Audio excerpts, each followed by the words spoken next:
nanya dari sini? Satu? Oke, baik Pak. Habis ini sebelah sini. Di desa saya dulu Pak, mungkin sekitar 10 tahun yang lalu atau 10 tahun ke belakang dulu Pak. Masyarakatnya bertanam kapulaga Pak. Jadi berapa tahun ke sini lah itu Pak, sudah tidak ada lagi, sudah dilupakan karena tidak mau berbuah lagi Pak. Jadi berapa orang, cuma kalau diperkirakan sekarang mungkin tinggal 10% lagi Pak orang yang mau nanam itu Pak. Karena buahnya sangat susah sekali Pak. Kalau dahulu masyarakat sana untuk ke pasar aja kapulaga ini aja Pak, langsung dijual baru dapat uang untuk belanja di pasar. Sekarang sudah boleh dikatakan tidak ada Pak. Itu yang pertama Pak.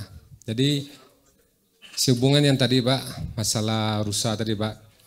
Kalau rusanya yang ditembak tapi anaknya ada dalam Pak, masih belum utuh, masih bisa dipergunakan Pak. Sekian Pak, terima kasih Pak. Jangan nembak rusa Pak, nanti urusannya panjang Pak. Kalau boleh jangan ya, kecuali rusa yang dipelihara. Jadi untuk apa rusa? Jadi begini loh Bapak Ibu, banyak orang salah juga.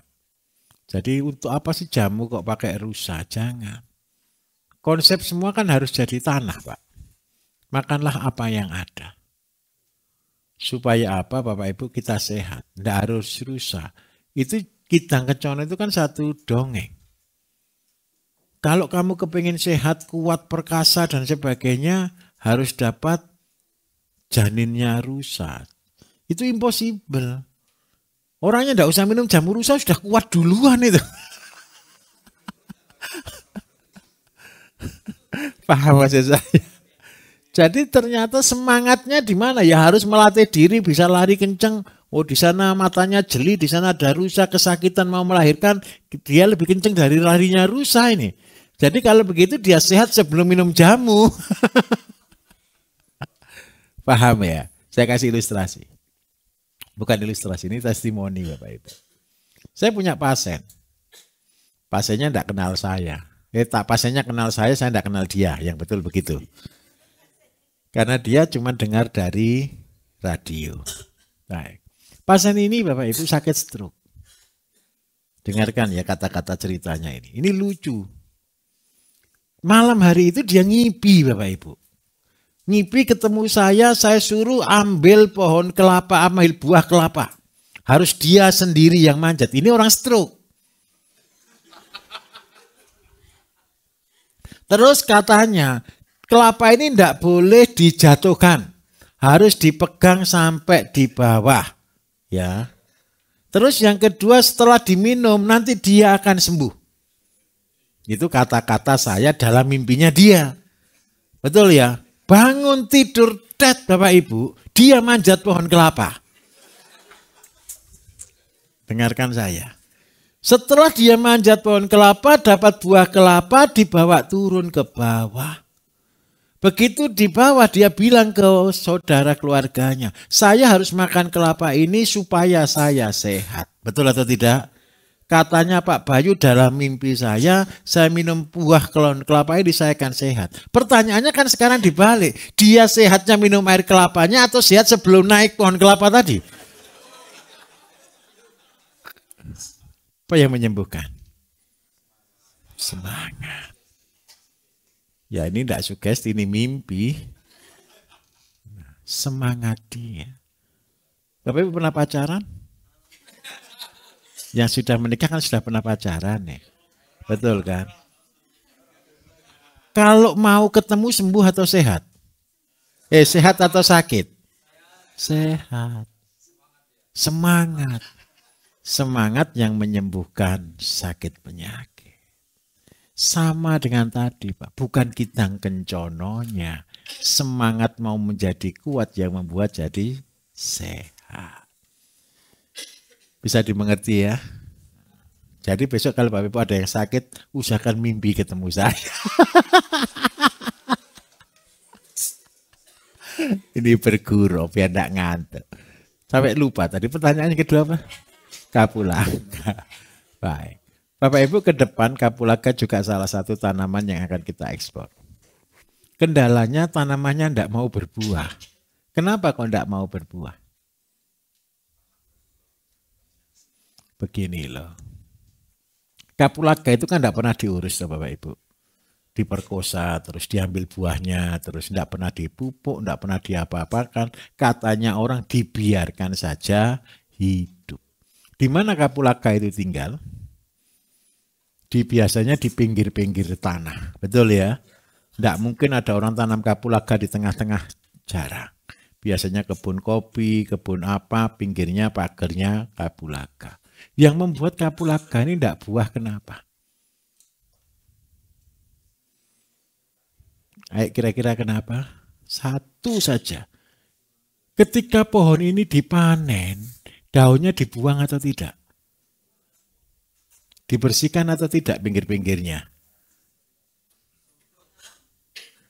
Dihilangkan kan?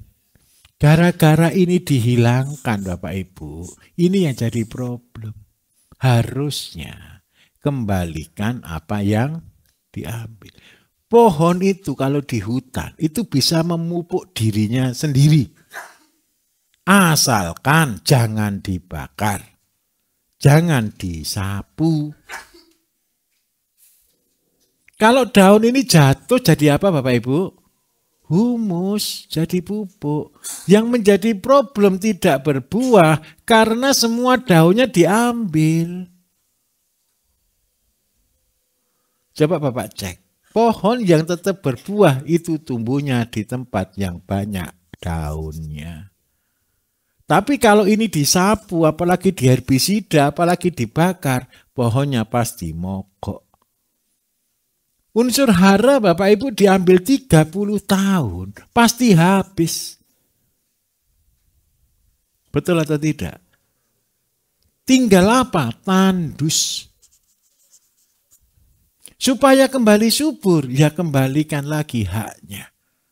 Pulihkan kembali tanahnya. Bisa dipahami Pak? Terus kalau kita sudah terlanjur gini dikasih apa? Kalau sudah ini sudah bersih, tolong dikasih pupuk horti. Supaya dia hidup kembali. Tapi apakah ini maksimal? Kurang maksimal. Yang maksimal kapulaga makan daun kapulaga. Oke? Mudah atau susah kalau begini? Ingat baik-baik Bapak Ibu. Ketika kita menjadi petani dengan konsep tradisional, itu bukan primitif. Itu jauh lebih modern. Berarti apa? Kita sinergi dengan alam. Kita mengikuti alurnya alam. Maka alam akan bahagia. Nanti Bapak Ibu ketika sudah tahu tanah subur, Bapak Ibu akan bisa tahu, oh ini tanah subur, oh ini bukan, tanah tandus dan sebagainya. Tanah itu lo bisa berterima kasih. Oke ya.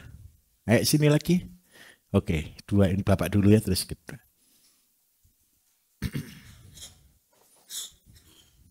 Santai Bapak Ibu, ini sudah pertanyaan-pertanyaan teknis yang mudah-mudah.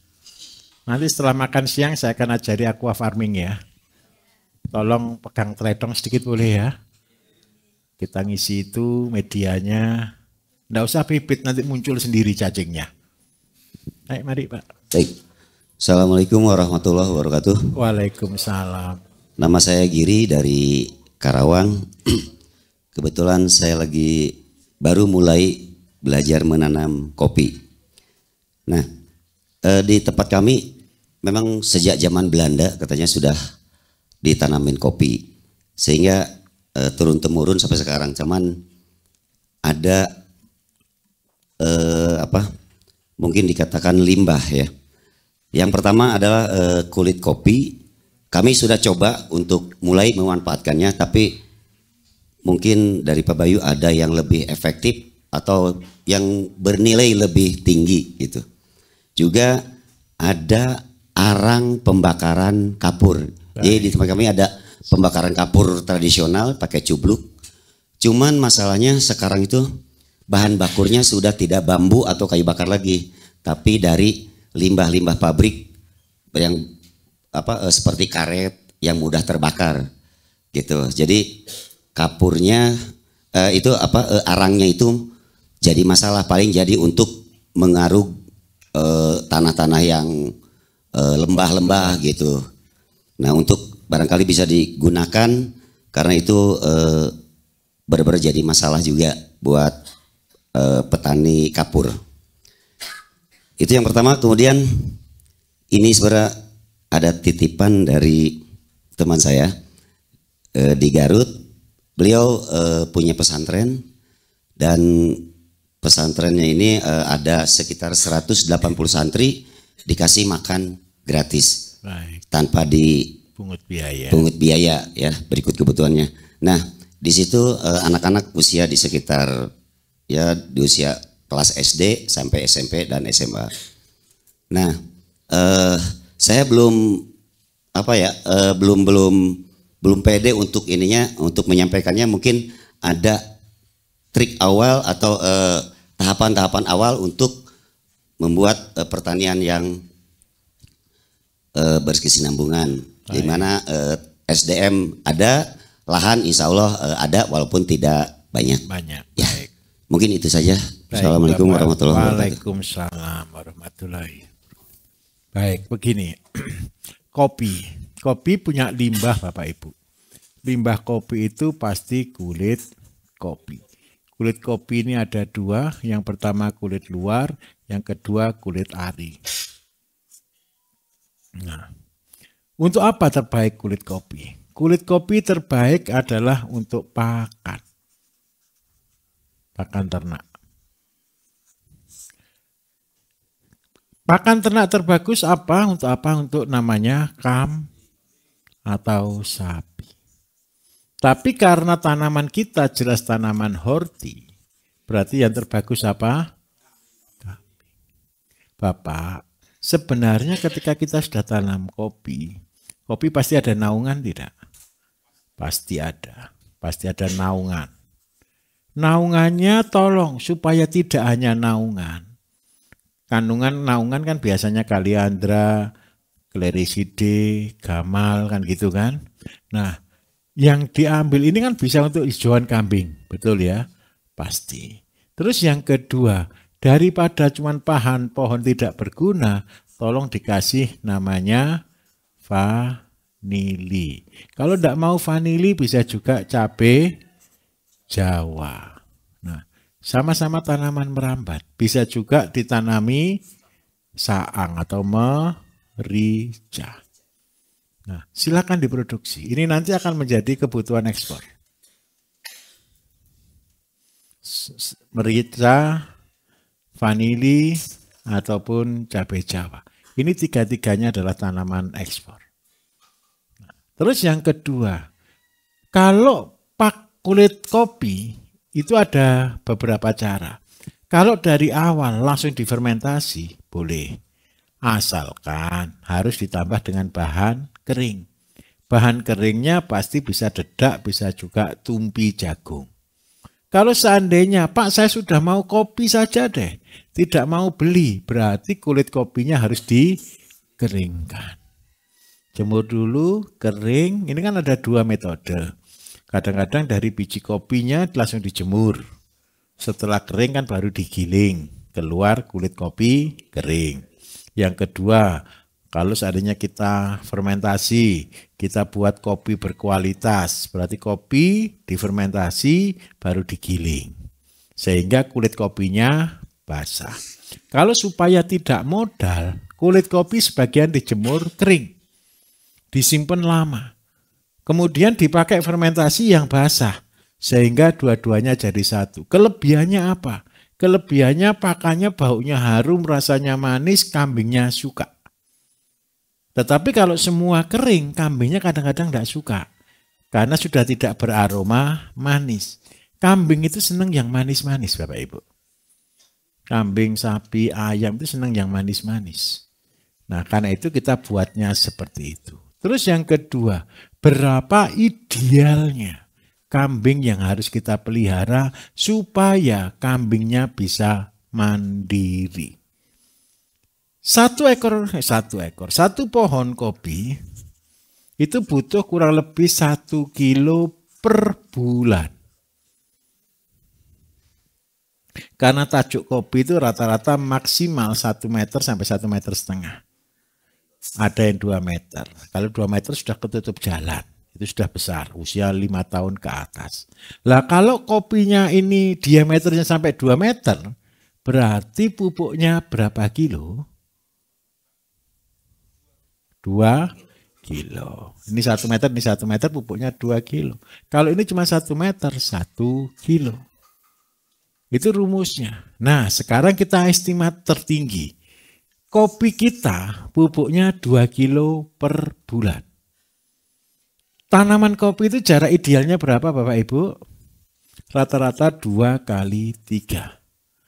Berarti 1 hektar berisi berapa pohon?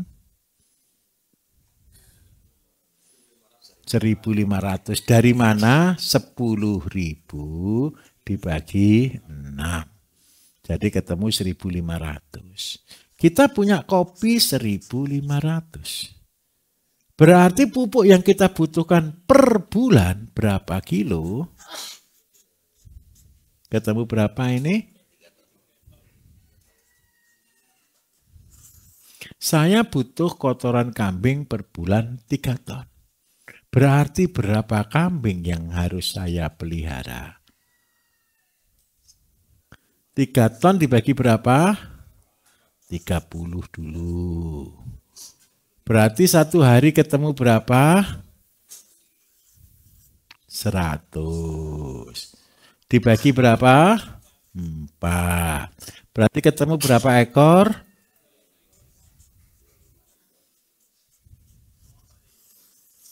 Betul atau tidak? Ketika kita punya 25 ekor Bapak Ibu, percayalah, cukup limbah kopi kita, cukup daun pelindungnya. Karena apa? Ini sudah rumus. Ini rumus keseimbangan. Sekarang saya mau tanya, cita-cita jadi miliarder dari kambing, Pak. Paham maksud saya ya? Padahal kalau gini ceritanya, kambingnya ini pelengkap atau apa tuh Bapak Ibu? Pelengkap. Tujuannya kambing apa ini? Produksi pupuk dan makan limbahnya kopi. Jadi jangan salah di dalam bisnis. Saya mau pelihara kambing, enggak punya apa-apa terus pelihara kambing itu mau ngapain? Paham maksud saya? Ketika kita sudah pelihara kambing, kita harus siap dengan kanan kiri. Ada makanannya enggak? Jangan mengada-ada. Kalau sudah dimulai dulu, saya sudah punya kebun kopi, Pak. Sekarang pertanyaannya satu, tanggung jawab ke pohon kopi. Kambingnya ini sebagai pelengkap kan? Terpaksa harus punya kambing untuk pabrik pupuk makan limbah. Gara-gara sudah punya kopi, punya kambing, akhirnya pendapatan meningkat. Meningkatnya di mana? Biaya untuk beli pupuk hilang. Digantikan kambing. Tapi kambingnya berterima kasih ke Bapak Ibu karena sudah dipelihara. Makanya dia menghasilkan anakan. Loh Pak, kalau kambingnya semakin banyak kan kita kerepotan. Jadi jual toh. Kok kerepotan? Nah, kecuali ada 2. Kambing saya tambah banyak. Akhirnya kopi tetangga, kira-kira kalau Bapak Ibu gunakan ini, tetangga biasa-biasa pasti iri. Betul atau tidak? Sudah kamu ganti sekali kebun kopi saya. Betul atau tidak? Terpaksa tambah kaya. Kepingin enggak? Enggak kepingin. Wong belum punya uang beli kopi, pasti ngomongnya gini. Saya enggak punya uang untuk beli tanahnya. Sudah kamu bayar seadanya dulu. Kan gitu kan? Cicil. Hasilnya apa? Menunda kesenangan. Panen bayar dia, kita cuma duduk manis, dia bahagia. Betul atau tidak? Panen kopi berikutnya, dia beli motor, kita masih duduk manis. Betul kan? Panen berikutnya lagi, dia sudah menderita, kita panen dua-duanya bahagia. Menunda kesenangan. Tidak ada ceritanya orang sukses tanpa menunda kesenangan. Kambingnya akhirnya tambah banyak karena dia beranak. Saya kepingin Bapak Ibu, filosofi sederhana ini loh yang kita hidupi. Ngoyo atau tidak kalau begini? Duduk manis di kebun sambil minum kopi, sambil makan singkong, jalan-jalan. Bahagia.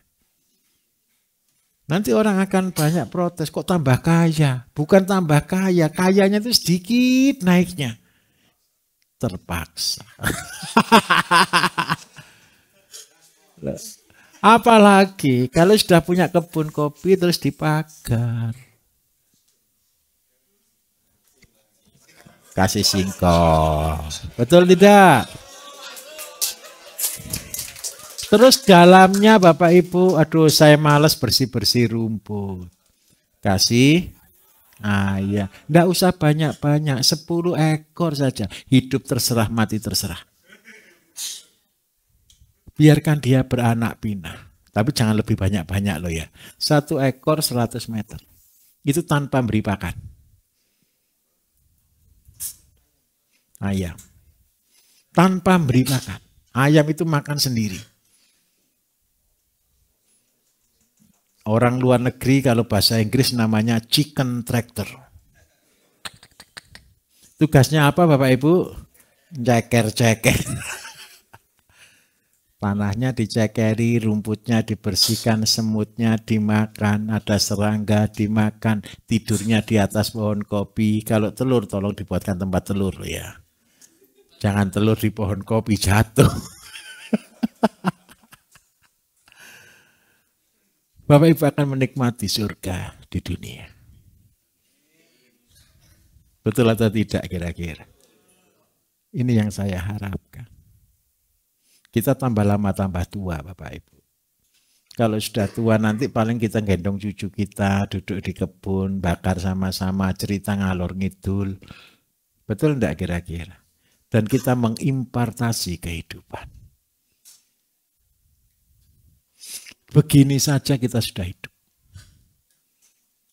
Kalau kambingnya Pak, dari 25 itu masih belum layak. 25 itu pendapatannya berapa? 25 dibagi 7. Ketemu berapa? Anggap aja 3,5 juta. Ya, kalau puas dengan gaji 3,5 juta, ya cukup 25 ekor. Kalau belum puas, ya minimal 10 juta deh Pak. Berarti kambingnya berapa? 70. Betul ya? 70 itu 10 juta per bulan. Berarti lahannya berapa luas kopinya Pak? 3? Betul, 3 hektar. Nah 3 hektar lebih 5 ya, oke 3 hektar. Bapak Ibu tahu enggak pendapatan kopi sekarang? Satu pohon itu berapa kilo? Kalau usia tajuk sudah tembus 2 meter, berarti satu pohon rata-rata 2 kilo. Kering. Kalau 2 kilo kering Bapak Ibu, satu pohon 1 hektar berapa luas, berapa banyak tadi? Berarti keluarnya berapa? 3 ton. Kalau 3 hektar berarti, tahu harganya kopi sekarang kering berapa? Paling murah 60.000. Betul ya? 60.000 kali 9 ton berapa Bapak Ibu?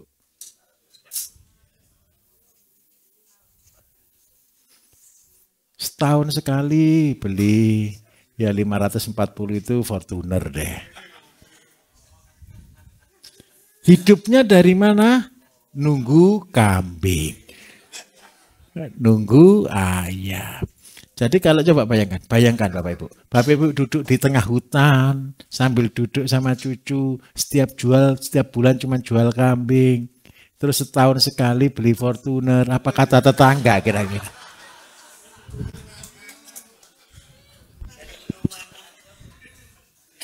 Saya minta maaf, kalau saya cerita ini di Jawa Bapak Ibu, saya cerita ini di Jawa tidak mungkin. Betul atau tidak? Kalau cerita ini di luar Jawa, mungkin atau tidak? Terlalu mudah. Wong tanah tinggal tunjuk saja loh. Betul atau tidak kira-kira? Bapak Ibu bisa masuk di kelompok LMDH. Lembaga Masyarakat Desa Hutan. Bisa kerjasama dengan LMDH. Garap tanahnya hutan itu loh. Tanah perhutani itu 2,9 juta Bapak Ibu. Hari ini problem. Kenapa kok problem? Semua ditanami jagung. Betul atau tidak? Akhirnya pohon perhutaninya yang dipotong pelan-pelan Bapak Ibu. Habis ini pohon.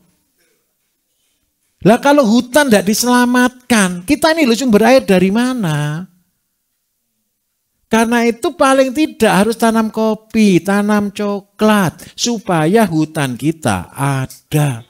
Kalau hutan tidak ada, kekeringan, percayalah Bapak Ibu. Saya yakin deh perhutani, kalau dihijaukan, dikasih kopi, dikasih coklat, pinggirnya dikasih singkong semua, tanamannya hijau, syukur-syukur tanah rawannya dikasih bambu, supaya Bapak Ibu kalau buat kandang tidak bingung gitu loh. Sumber air terjaga. Dan itu tugas kita. Saya minta tolong, itu tugas kita. Selamatkan alam Indonesia. Saya minta maaf, kalau dengan cara ini menyelamatkan atau alam atau merusak alam. Ayo selamatkan. Jadi kalau tanam kopi pasti ada pelindung. Pelindung itu menjaga supaya tidak longsor. Jangan semua lahan hutan tanami jagung, banjir Bapak Ibu, percayalah. Loh Pak, kan Bapak ngajari tanam jagung, tidak di hutan.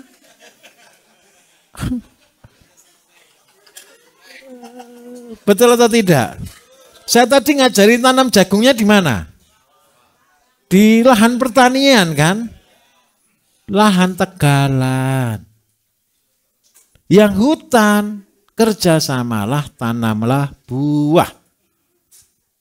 Supaya tanah itu dikodratkan untuk tanaman buah. Lulus dulu deh, nanti saya yang rundingan dengan pihak kehutanan Bapak Ibu. Lulus dulu. Jangan sebentar-bentar Pak minta tanahnya, nanti minta tanah tidak digarap saya yang malu. Paham maksud saya ya? Minter dulu bisa buat praktek buat. Ini tadi yang kemarin yang praktek untuk buat stek Bapak Ibu itu berhasil. Itu berhasil. Cirinya berhasil gampang. Kalau pagi dia sudah berembun. Itu berhasil. Gampang atau mudah? Pakai sekolah atau tidak? Tidak.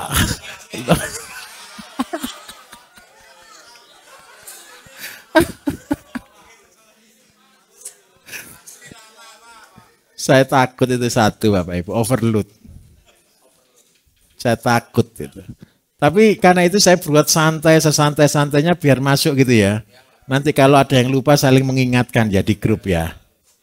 Semuanya terlalu mudah soalnya. Jadi kalau sudah kopi gini selesai tidak masalahnya. Saya mau tanya jujur. Ini cuma panen sekali keluar 2 kilo. Dikeluarkan 2 kali kopinya. Sudah jadi miliarder atau belum? Sudah. Lawang gini kok enggak mau jadi petani itu Bapak Ibu.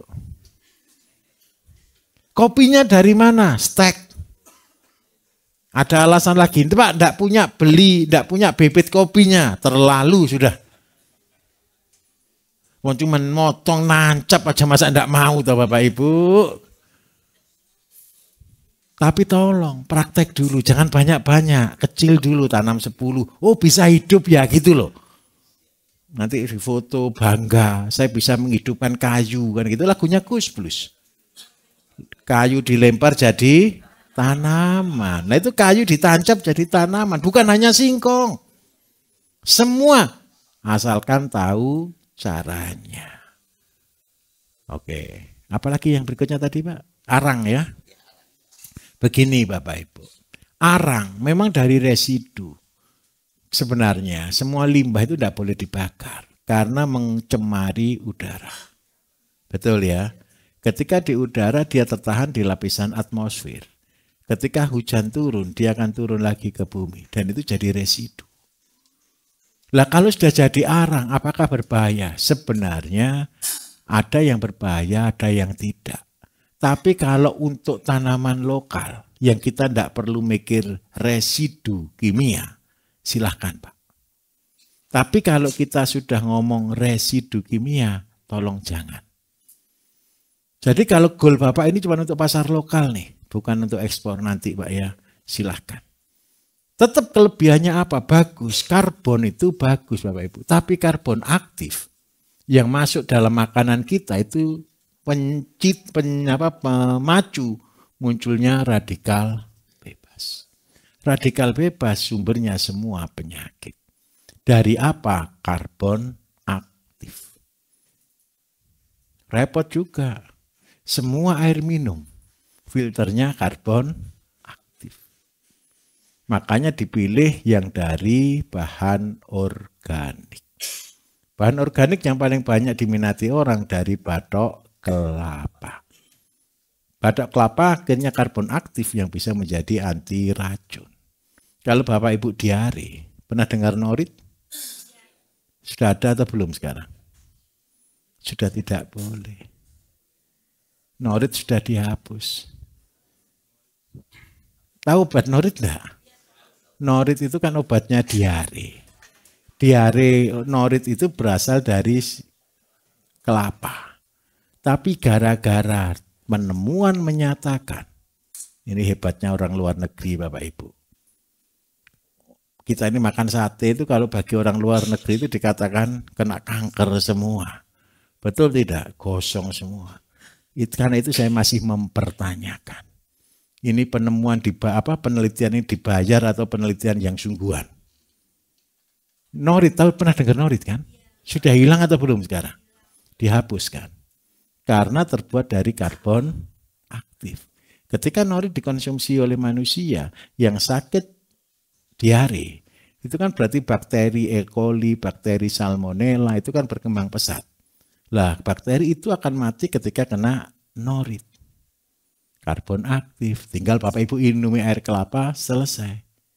Saya sendiri kalau di hutan Bapak Ibu ketemu dengan pasien-pasien yang sakit-sakit urusan keracunan, saya cuma bakarkan batok, saya suruh minum.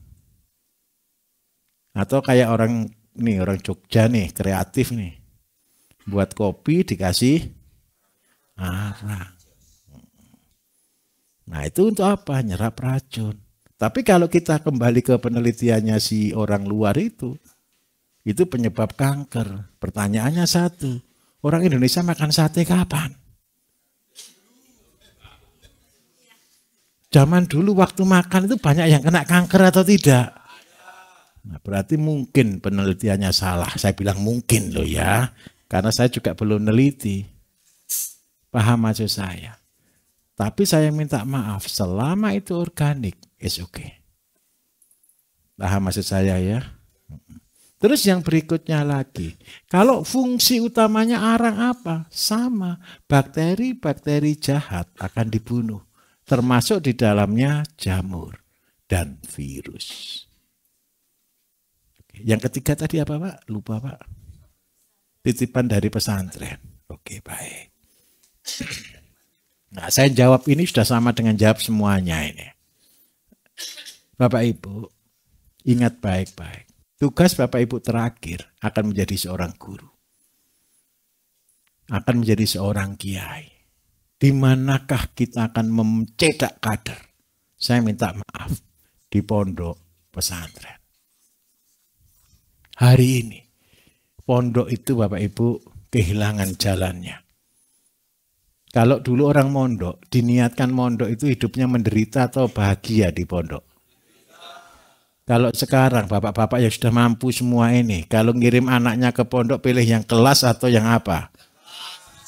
Makan terjamin, nyuci terjamin, semua tinggal duduk. Akhirnya mau jadi apa mereka? Tambah nyaman atau tambah kreatif?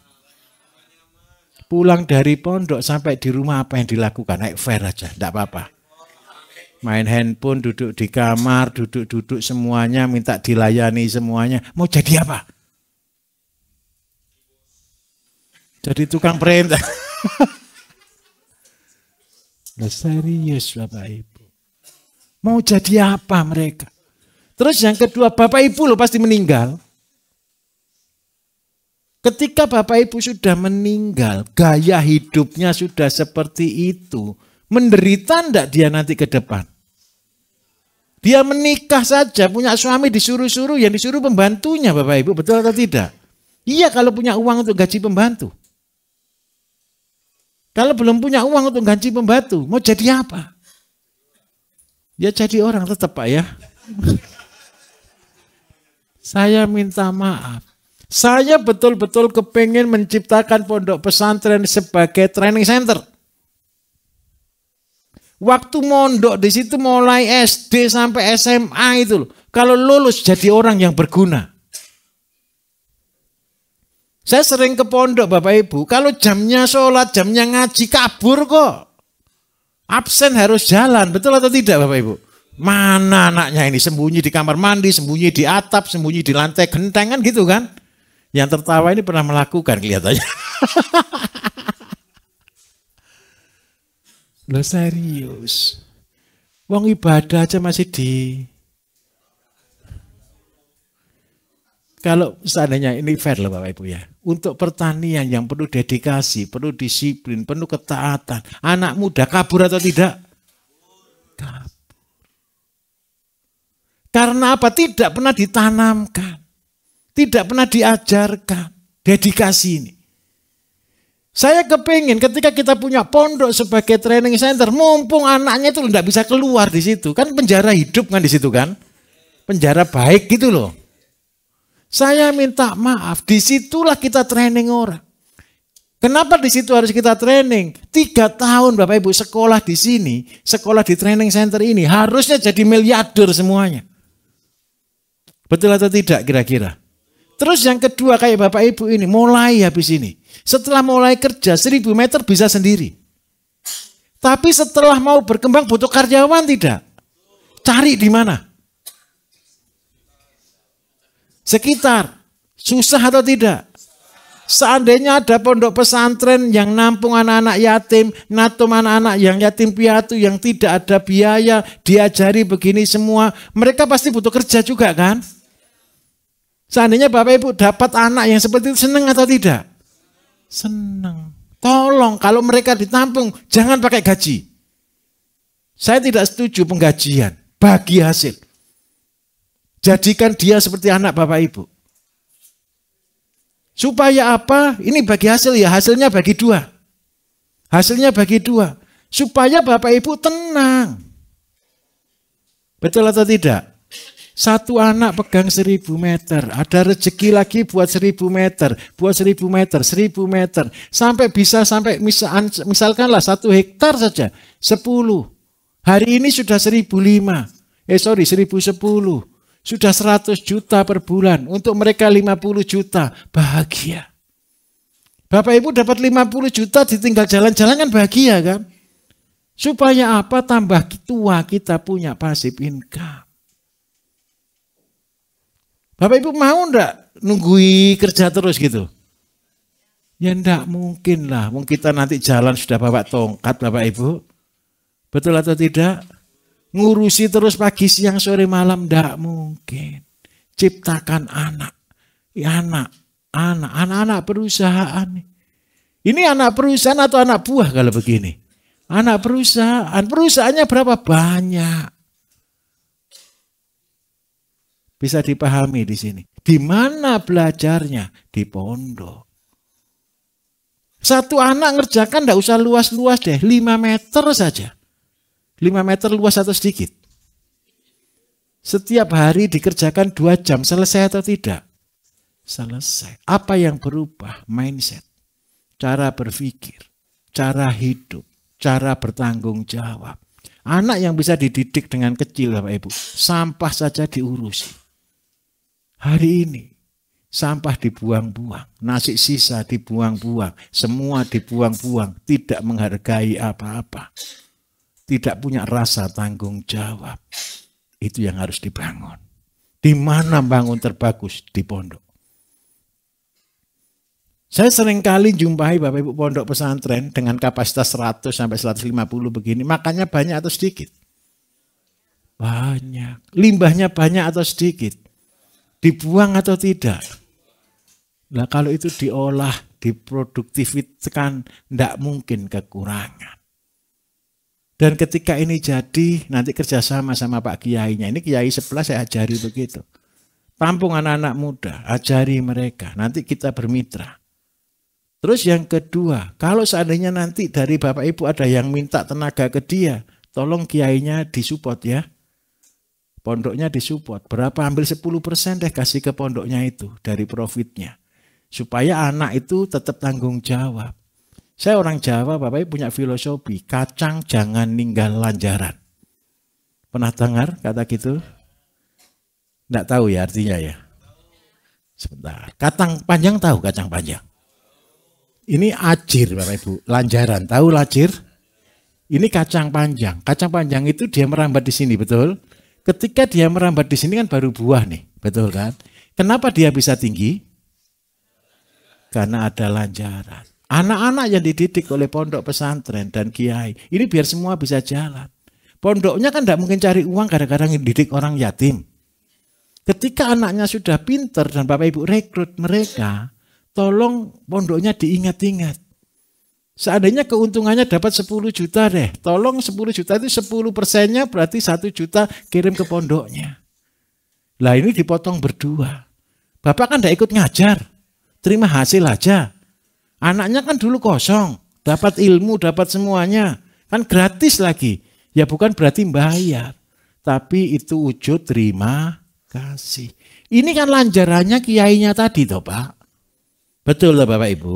Ini kan lanjarannya yang mendidik, mengajar dari benih sampai akhirnya berhasil dan berbuah. Kalau kacang ini ninggal lanjaran, apa yang terjadi dengan kacangnya? Ambruk, pasti habis. Itu menghormati pemimpin. Itu menghormati orang tua. Itu sebagai apa? Pilar kita. Bisa dipahami? Dan ketika ini dilakukan, percayalah, Gusti Allah melihatnya. Dan itu mewujudkan ketaatan.